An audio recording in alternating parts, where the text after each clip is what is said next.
نحمده ونصلي على رسوله الكريم أما بعد رب اشرح لي صدري ويسر لي أمري واحلل عقدة من لساني يفقه قولي۔ حضرات سامعین کرام، السلام علیکم ورحمۃ اللہ وبرکاتہ۔ دینی رہنمائی کی 8ویں مجلس شروع ہو رہی ہے، جس میں مختلف موضوعات پر آپ حضرات کے پیش کردہ سوالات کے جوابات عرض کیے جائیں گے۔ پہلا سوال یہ ہے کہ ایک گھر میں 3 مرد ہیں، تو کیا ان کو جماعت سے نماز پڑھنا واجب ہے یا سنت ہے؟ اور ان میں کوئی بھی نماز پڑھانے والا نہ ہو تو کیا حکم ہے؟ جماعت مطلقاً سنت ہے، واجب تو نہیں ہے لیکن سنت ہے۔ اس لیے جب گھر میں 3 افراد موجود ہیں تو بہتر یہی ہے کہ وہ جماعت سے نماز پڑھیں۔ اور یہ جو بات لکھی گئی ہے کہ کوئی نماز پڑھانے والا ہی نہ ہو، تو جو آدمی خود نماز اپنی پڑھ سکتا ہے وہ پڑھا بھی سکتا ہے۔ تھوڑی ہمت کرے آدمی، اگر کوئی جھجک ہوگی تو 2-4 نمازیں پڑھانے کے بعد انشاءاللہ جھجک ختم ہو جائے گی۔ تو جماعت سے پڑھنے کا اہتمام ہونا چاہیے، کوشش یہی ہونی چاہیے۔ ایک سوال نماز تراویح سے متعلق ہے کہ اگر تراویح پڑھتے ہوئے ثنا پڑھنا بھول جائیں تو نماز کا کیا حکم ہے؟ اگر ثنا نہیں پڑھی تو اس کی وجہ سے سجدہ سہو واجب نہیں ہوتا ہے، نماز درست ہو جاتی ہے، لیکن خواہ مخواہ ثنا چھوڑنی نہیں چاہیے، اس کے پڑھنے کا اہتمام ہونا چاہیے۔ پہلے بھی یہ بات عرض کی گئی تھی کہ تراویح میں اتنی جلد بازی بالکل مناسب نہیں ہے کہ جو اذکار اور ایسے مستحبات ہیں ان کو چھوڑا جائے، بالکل مناسب نہیں ہے۔ ایک صاحب نے سوال کیا ہے کہ آدھی آستین کے ساتھ نماز ہو جائے گی یا نہیں؟ اسی طرح کرتے کی مڑی ہوئی آستین کے ساتھ یا پیجامہ یا پینٹ وغیرہ نیچے سے موڑ کر نماز ہوگی یا نہیں؟ تو آدھی آستین اگر مرد کی ہے تو اس طرح نماز پڑھنا مکروہ ہے، نماز تو ہو جائے گی لیکن کراہت ہوگی۔ اور اگر عورت کی آدھی آستین ہے اور اوپر سے دوپٹہ بھی اوڑھ نہیں رکھا ہے تو عورت کی نماز ہی نہیں ہوگی، کیونکہ گھٹوں تک پورا ہاتھ ڈھکنا عورت کے لیے لازم اور ضروری ہے۔ البتہ اگر آدھی آستین کا کپڑا پہن رکھا ہے لیکن اوپر سے دبیز چادر اوڑھ لی اور اس طرح اوڑھی کہ پوری نماز میں یہ کھلی آستین کا حصہ ظاہر نہیں ہوا تو نماز تو ہو جائے گی، لیکن کسی بھی مسلمان عورت کو ایسا مختصر لباس عام حالات میں ہرگز نہیں پہننا چاہیے۔ گھر کا ماحول اس طرح بنایا جائے کہ بچیاں ہوں یا بڑی عورتیں ہوں، فل آستین کے کپڑے پہنے، کٹوں تک آستین ہونی چاہیے، اور عادت بچپن سے یہی بچیوں کی بھی ڈالنی چاہیے۔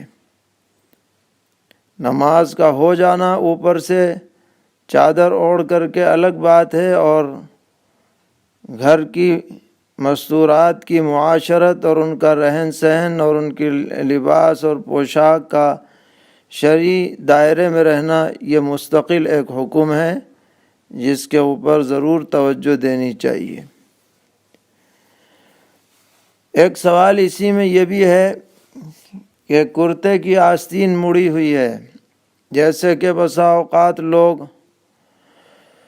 وضو کر کے آتے ہیں، آستین مڑی ہوئی ہوتی ہے اور فوراً نیت باندھ لیتے ہیں، تو ایسا کرنا بھی نماز میں مکروہ ہے۔ بہتر ہے کہ اچھی طرح آستین کھولیں اور پھر نیت باندھا کریں۔ اسی میں یہ سوال بھی ہے کہ پینٹ اور پیجامہ کی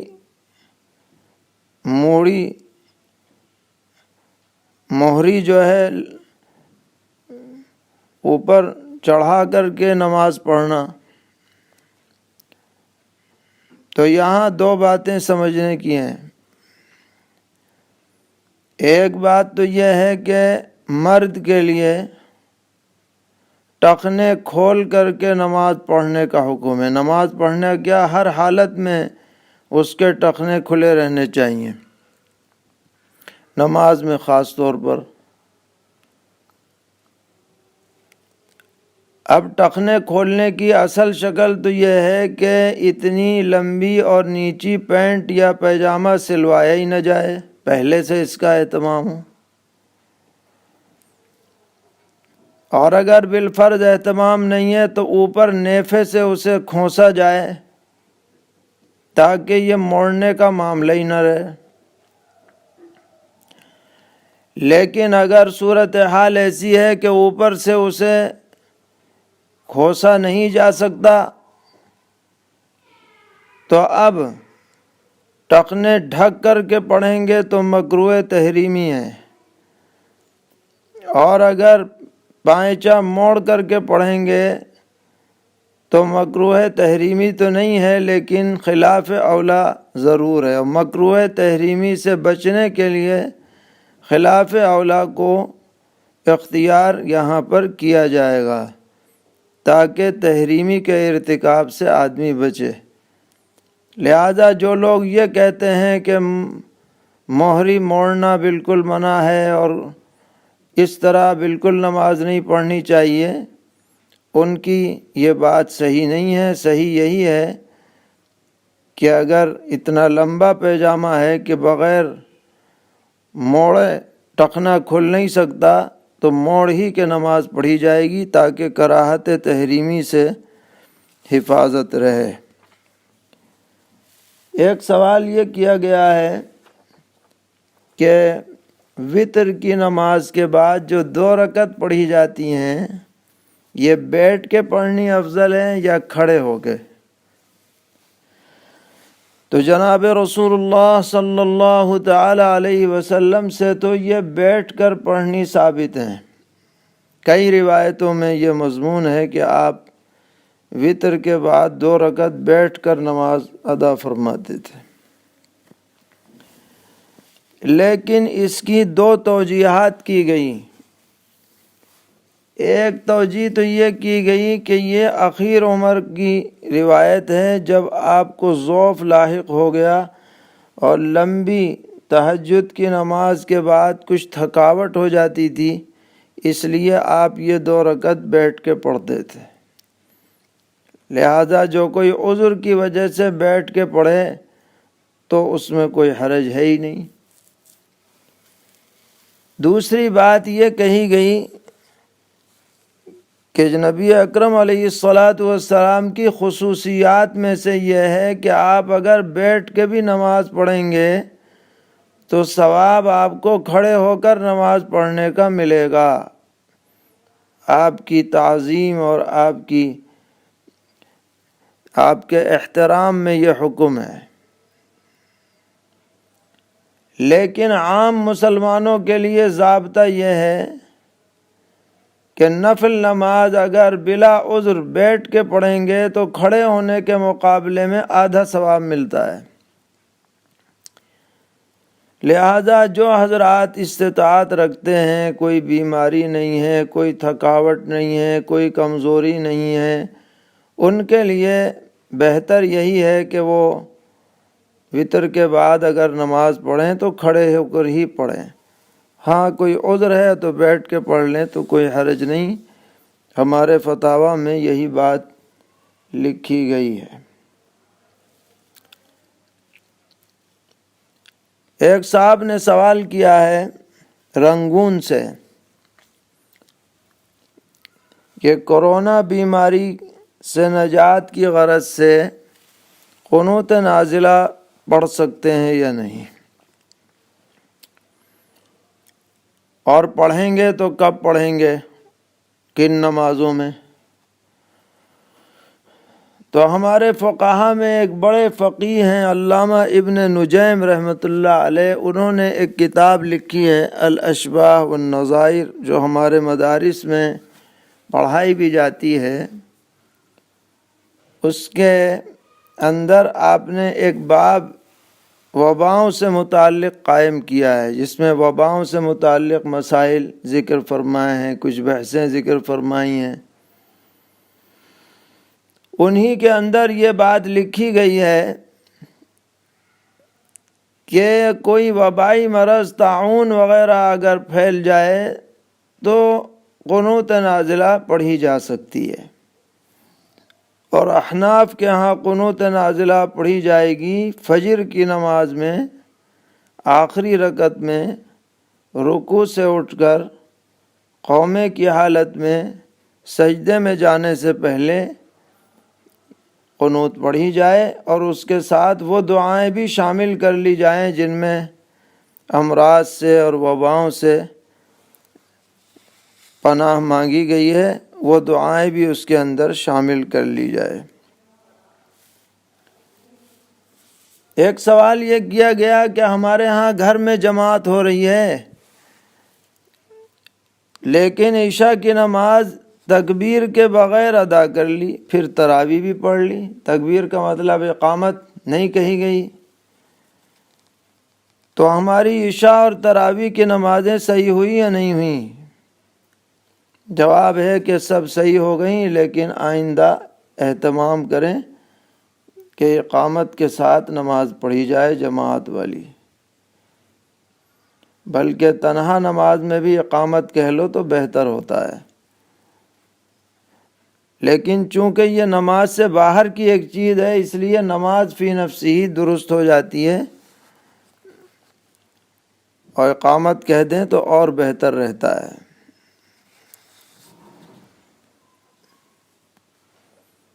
پوچھا گیا ہے کہ ملازمین اپنی جائے ملازمت پر گھر سے دور ہیں اور لاک ڈاؤن کی وجہ سے پھنسے ہوئے ہیں، ان کے گھر پر تو کچھ مالیت اور پیسہ ہے، لیکن فی الوقت ان کے پاس کچھ نہیں ہے، خالی ہاتھ ہیں، تو انہیں زکوٰۃ دے سکتے ہیں یا نہیں دے سکتے؟ تو جواب یہ ہے کہ یہ مسافر کے درجے میں ہیں، انہیں زکوٰۃ بقدر ضرورت لینی درست ہے۔ زکوٰۃ کے بارے میں ایک سوال پوچھا گیا ہے کہ ہم نے کسی کو روپیہ یا سونا بطور قرض دیا، لیکن ابھی تک وہ قرض ہمارے پاس واپس نہیں آیا، تو کیا اس روپے اور سونے کی زکوٰۃ ہم پر واجب ہے؟ جواب یہ ہے کہ جب یہ قرض واپس ملے گا تو آپ زکوٰۃ ادا کریں گے اور بقیہ گزشتہ سالوں کی بھی زکوٰۃ دیں گے، جبکہ اس قرض کا ملنا یقینی ہو۔ ایک بڑا اہم سوال آج کل کھڑا ہو گیا ہے کہ لاک ڈاؤن کی وجہ سے کارخانے فیکٹریاں بند ہیں اور ملازم آ نہیں رہے، تو ان کی تنخواہ کا کیا مسئلہ ہے؟ ملازمین بھی پریشان ہیں، مالکین بھی پریشان ہیں۔ تو ایک سوال یہ پوچھا گیا ہے کہ اس طرح کے ماحول میں کیا ایسے ملازمین کی تنخواہ زکوٰۃ کے فنڈ سے ادا کی جا سکتی ہے یا نہیں؟ یہ بڑا اہم سوال ہے اور ضروری سوال ہے۔ تو اچھی طرح سے سمجھ لیجئے کہ یہ ایک غیر معمولی صورتحال ہے، اور عرفی اعتبار سے جب تک یہ ملازم آپ کے یہاں ملازمت پر برقرار ہیں تو یہ سمجھا جائے گا کہ جتنے دن وہ نہیں آ پا رہے یہ زمانہ ان کی چھٹی کا زمانہ ہے۔ جیسے کہ کسی کو گرمی کی چھٹی دی جاتی ہے، کسی ملازم کو سردی کی چھٹی دی جاتی ہے، اور اس درمیان میں اس کی تنخواہ کاٹی نہیں جاتی، اسی طرح یہ بھی ایک چھٹی چل رہی ہے۔ بس فرق یہ ہے کہ یہ ایک طرح کی جبری چھٹی ہو گئی۔ لہذا اس درمیان میں جب تک ان کا آپ کے ساتھ ملازمت کا معاملہ برقرار ہے تو بطور تنخواہ کے آپ زکوٰۃ کی رقم ان کو نہیں دے سکتے، کیونکہ زکوٰۃ تنخواہ میں دینی جائز نہیں ہے۔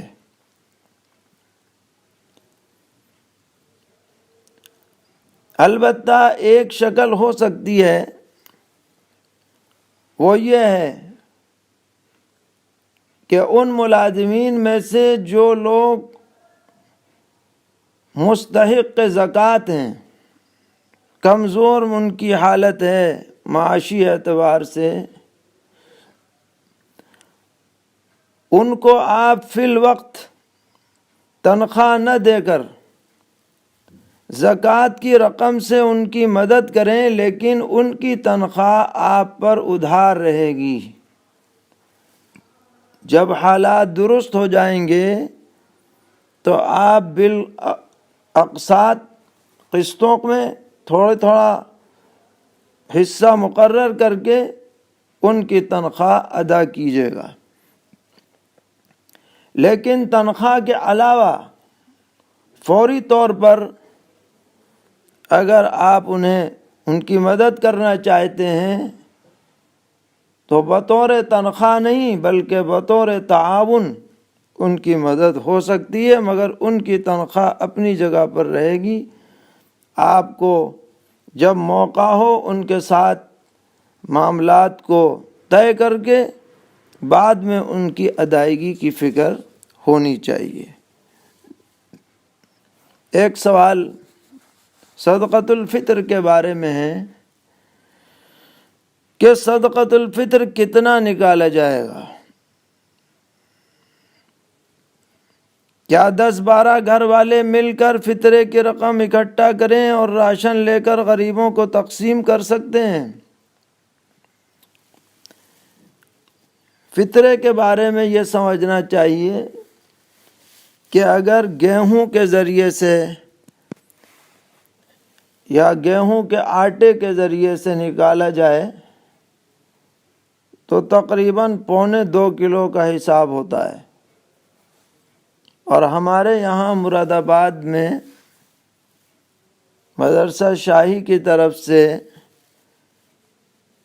گیہوں اور آٹے کا حساب جو لگایا گیا احتیاطاً وہ 50 روپے فی صدقۃ الفطر کا ہے۔ یہ کم سے کم ہے، اور اگر کسی اور شہر میں قیمت کم و بیش ہو تو وہاں یہ مقدار کم یا زیادہ بھی ہو سکتی ہے۔ یہ نہ سمجھیے گا کہ مراد آباد میں 50 روپے ہے تو ساری دنیا میں 85 روپے ہو۔ ہر جگہ کے علماء اور ذمہ داران جو اعلان کریں اس کی پابندی کی جائے، اس کا لحاظ رکھا جائے۔ علاوہ ازیں یہ تو ہے کم سے کم معاملہ. اگر کھجور سے، جو سے، کشمش سے صدقۃ الفطر کا حساب لگایا جائے تو تقریباً 3.5 کلو کا حساب لگے گا. فرض کیجئے اگر کھجور 200 روپے کلو ہے تو ایک صدقہ فطر کھجور کے حساب سے 700 روپے کا بیٹھے گا، 3.5 کلو کے. ایسے ہی کشمش یا جو وغیرہ کا جو بھاؤ ہو جوڑ لیا جائے. اور جو حضرات استطاعت رکھتے ہیں اور اللہ نے ان کو وسعت دی ہے، ان کو چاہیے کہ گیہوں والے کا حساب لگانے کے بجائے وہ جو سے، کشمش سے یا یہ کہ کھجور سے اس کا حساب لگائے. اور بہتر یہ ہے کہ ایک صدقہ فطر کی مقدار ایک فقیر کو دی جائے، وہ کئی کو بانٹ کر کے وہ نہ دی جائے. مثلا 50 روپے ایسا نہ کریں کہ 10 روپے 5 کو بانٹ دیں، بلکہ 50 روپے ایک فقیر کو دیں تو بہتر ہے. لیکن اگر تقسیم کر دیا الگ الگ پھر بھی صدقہ فطر ادا ہو جائے گا. آپ نے جو راشن کی بات لکھی ہے ادا تو ہو جائے گا، لیکن ایک آدمی کو کم سے کم اتنا دینا چاہیے جو صدقہ فطر کی ایک مقدار کے برابر ہو. ایک صاحب نے اور پوچھا ہے زکوٰۃ کا مسئلہ کہ میرا پولٹری فارم کا کاروبار ہے، مرغی فارم، اور جن کے لیے میرے پاس 5000 کلو فیڈ میٹیریل یعنی مرغیوں کو کھلانے والی غذا ہے، اور تقریباً 20 دن کا مرغا بھی ہے، تو کیا مرغیوں کی غذا اور مرغی دونوں پر زکوٰۃ واجب ہے؟ تو اس کا جواب یہ ہے کہ یہ غذا اگر آپ نے اپنے مرغی فارم کی مرغیوں کو کھلانے کے لیے جمع کر کے رکھی ہے، غذا بیچنے کے لیے نہیں ہے بلکہ انہی مرغیوں کو کھلانے کے لیے جو آپ اپنے مرغی فارم میں جن کو پالتے ہیں، تو اس غذا پر کوئی زکوٰۃ واجب نہیں ہے. ہاں، مرغیوں کی قیمت پر زکوٰۃ واجب ہوگی. جس دن آپ حساب لگائیں اس دن اندازہ کر لیں کہ کتنے مرغیوں کی کتنی قیمت ہے اور اس کو زکوٰۃ میں جوڑ لیں. اور اگر آپ یہ فیڈ میٹیریل بھی فروخت کرتے ہیں دوسروں کو تو جس حد تک فروخت کرتے ہیں اتنی حد تک وہ مال تجارت میں شمار ہوگا اور اس کی قیمت بھی لگے گی. ایک اور سوال ہے جو کثرت سے پیش آتا ہے زکوٰۃ ہی کے بارے میں کہ زید نے خالد کو زکوٰۃ کی ایک رقم یہ کہہ کر دی کہ کسی مستحق شخص پر خرچ کر دی جائے. خالد نے اپنی جیب سے اپنی رقم زید کی رقم کے بقدر مستحق کو دے دی، تو کیا اس عمل سے زید کی زکوٰۃ ادا ہو جائے گی؟ جی ہاں، ادا ہو جائے گی، کیونکہ مالیت اصل ہے. روپیے پیسے بدلنے سے مالیت پر کوئی فرق نہیں پڑتا. روزے کے بارے میں ایک سوال ہے کہ روزے کی حالت میں وکس سونگھنے سے روزہ فاسد تو نہیں ہوگا؟ جواب یہ ہے کہ فاسد نہیں ہوگا اور روزہ برقرار رہے گا. البتہ ناک کے زیادہ اندر وکس نہ لگایا جائے باقاعدہ جو لگایا جاتا ہے، کیونکہ اس میں بہت امکان ہے کہ سانس کے ساتھ وکس کے اجزاء نہ چلے جائیں. خالی سونگھنے سے تو روزہ نہیں ٹوٹتا، لیکن زیادہ مقدار میں لگائیں اور اس کا امکان پیدا ہو جائے کہ اصل وکس ہی اندر چلا جائے گا تو پھر روزے کی فساد کی بات ہوگی. معاشرتی معاملات میں ایک سوال یہ کیا گیا ہے کہ ہم اگر کسی سے گفتگو کر رہے ہیں ٹیلی فون پر تو کیا اس کی اجازت کے بغیر وہ گفتگو اپنے موبائل میں ریکارڈ کر سکتے ہیں؟ تو اس میں ذرا تفصیل ہے۔ ایک تو گفتگو ایسی ہے جو عام قسم کی ہے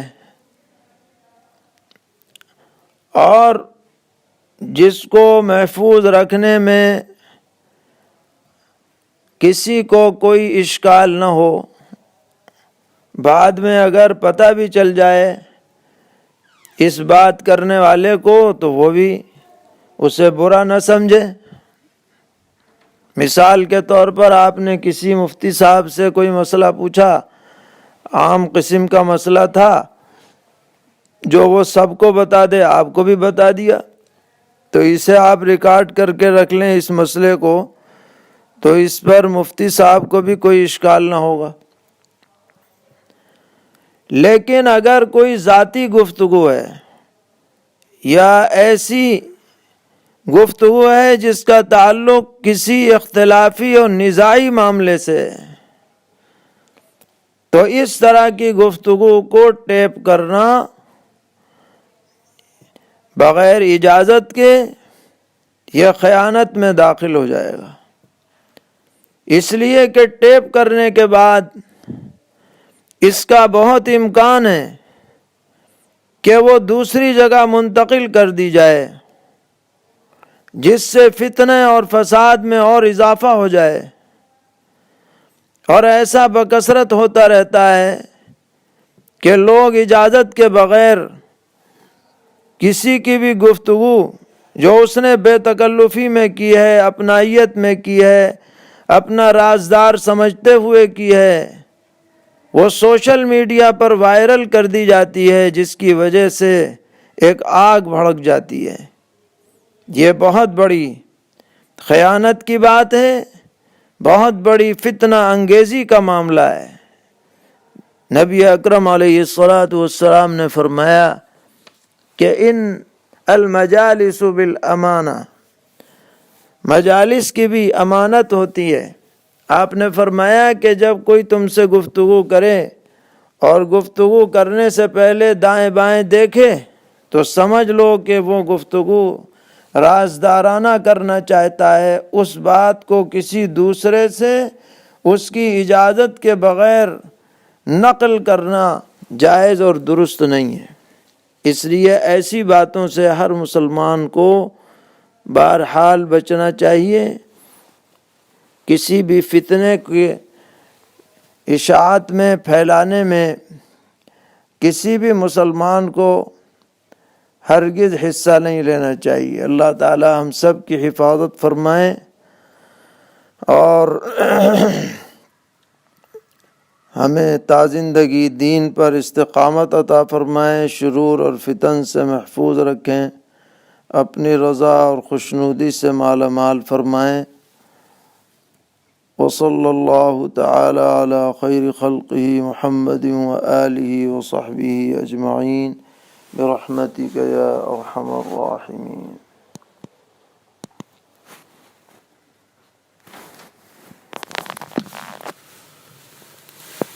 اللہم لک الحمد ولک الشکر